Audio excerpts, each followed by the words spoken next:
I use the term, he was great at hiding in plain sight. To your point, he was available every day. And could I both admire someone greatly for sticking to a code and be frustrated at the same time? Because as opposed to a lot of players we deal with, I don't think either of us think Derek Jeter was not smart. He was smart and insightful, and there was stuff that did not have to be salacious or back-pagey, where he could have taken us deeper inside his thoughts as the most famous athlete in the biggest city in the world and inside the most important team, and he just wouldn't do it. And again, I admire it because he felt like, it's not that I won't touch the third rail. I'm not going to get within 100 yards of the third rail.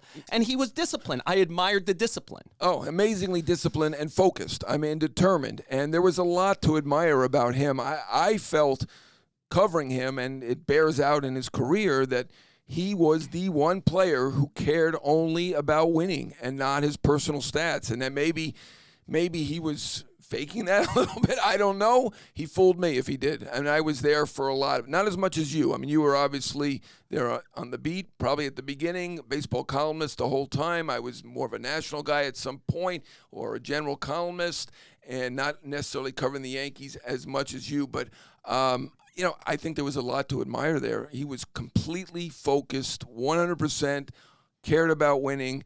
And, I mean, that's really what the game is about. And he understood that. And you mentioned how smart he is. We saw that when he was a kid. I think, in Fort Lauderdale, when he came to one of the spring trainings, he was a minor leaguer.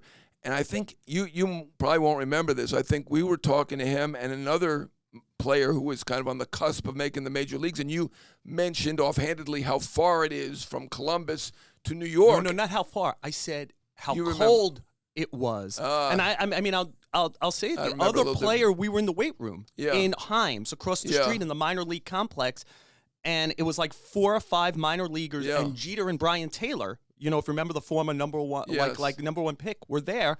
And I said, Derek, it's cold in New York in April. And he said, it's colder in Columbus. At that time, they're AAA. Right. And Brian Taylor said, why? Is that because of the lake? Yeah. And he didn't understand. And Jeter even was probably 18, maybe 19 at that point, kind of knowingly looks at us, right? I might be. And at that moment, he could have pulled us aside and said, this is our number one pick or something. But he never with a teammate. Again, the discipline was great. Right.